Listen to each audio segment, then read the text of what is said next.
spend the night with the bride and groom on their wedding night.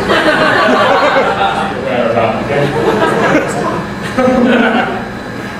Okay, before I start, I've got a couple of messages from people here to relate to. First is from Duncan and Kayla. Dear John and Trisha, so sorry we couldn't make it on account of our imminent arrival.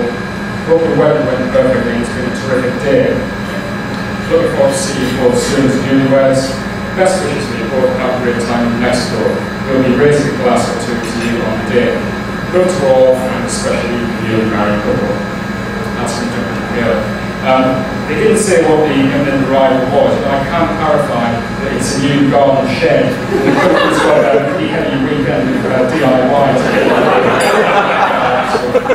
get get first John.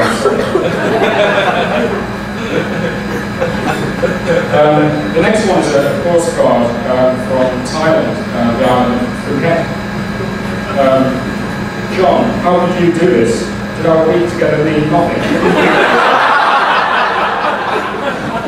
That's from Melissa, formerly known as Dave. It's got a PS as well. PS, you owe me 7,000 baht for that week, so. Plus 500 for the vibrated fist. That's disgusting.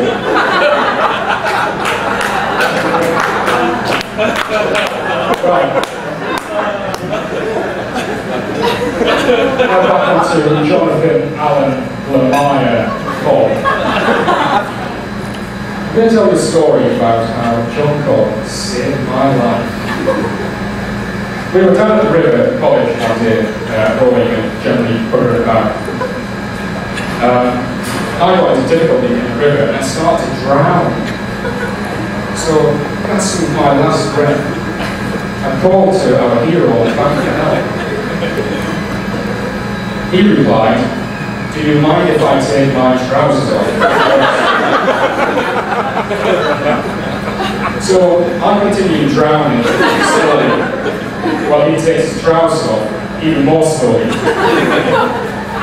But he did actually rescue me because I woke up on the bank with him giving me mouth to mouth. He wouldn't wake up with that. Now, at this point in college, I didn't know John very well, but this incident started me off thinking, hang on, trousers off, mouth to mouth, boarding school chap,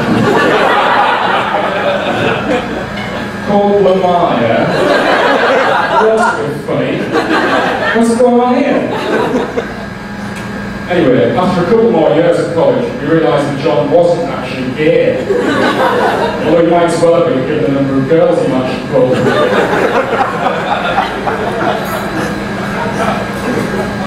Now, we don't want to take this out of the whole man. He looks very dapper today, as I'm sure you'll agree.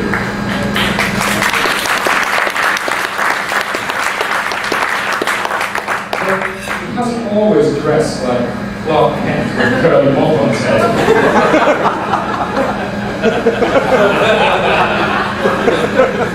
In fact, in college, if it wasn't for donations from his mother and sister, the only clothes he would have had were a couple of t-shirts which he won in pubs drinking beer.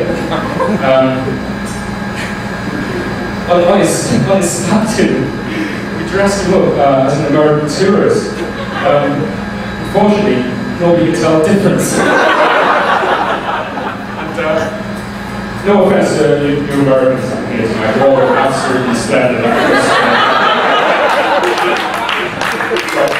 Compared with us anyway, we look like we're about to umpire a baseball match. That was John's fault, he chose these, okay?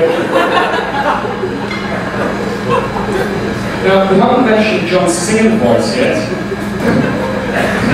Another of his famous skills. To be fair, it's not that bad for someone with zero sense of rhythm and complete inability to hold notes. As for his dancing, well, I urge you to take particular attention to his performance in the first dance tonight. He's actually had quite a few lessons. He'd really like a nice big audience to see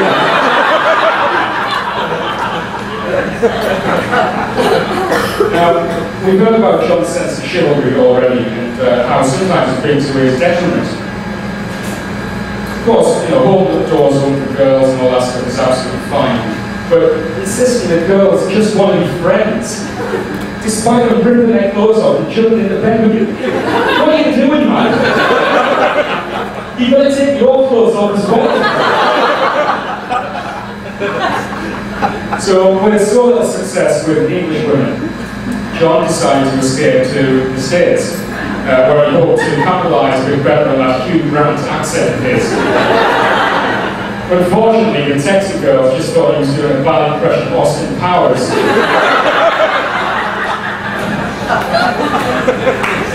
But before long, he got into his stride. He's chatting up women left, right, and centre. Mainly air stewardesses, barmaids, and waitresses. A skill which he learned from his dad, I believe.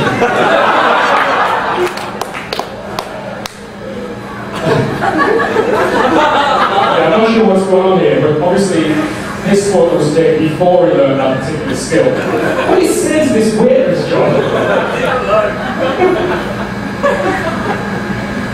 As you've heard from Ed, John called the sports field is a very competitive beast indeed, and a very bad loser. Well, he would have been being a cop, wouldn't he? By the same token, he's probably also a dirty cheat.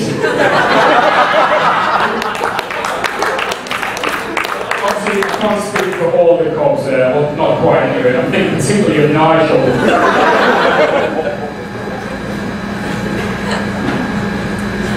Anyway, on the subject of sports, my experience of our tennis match that Ed recounted for us is a slightly different story. I clearly remember John's ruthless, single-minded presence around the tennis court, and that intense, almost evil stare he gives you. Obviously, I had to stand slightly to the side. That's full effect.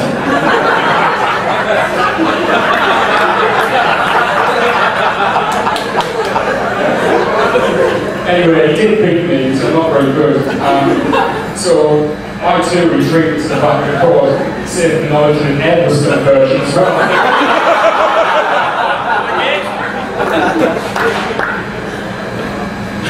Now, John has... I've got the microphone. John has in recent years become somewhat of a fitness freak, as you can see. He even entered an Ironman competition. Now, if you don't know what that is, it's a bloody long swim, bloody long bike ride, and then a marathon. Very impressive. So, to get through this mammoth ordeal, he hired himself a personal fitness instructor. You might be thinking of the sort of iron-pumping meathead variety you get down your local boxing gym, but instead, John went for the attractive, petite, blonde, female variety. Is this true, Trish? It's very true. Now, all was going very well with her until one day she remarked on what good friends they'd become. So he tried to take her to bed with his clothes on.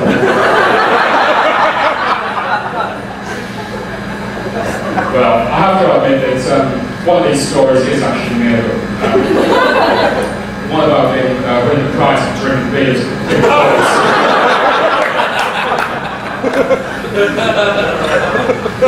Alright, enough copying.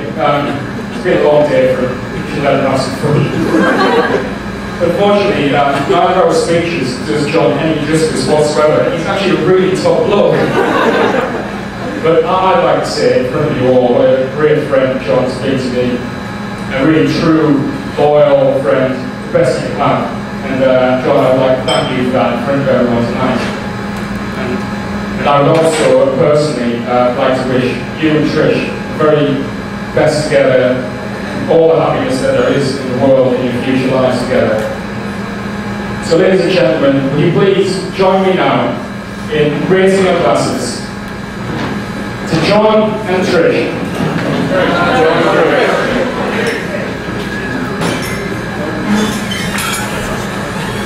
Ha ha ha!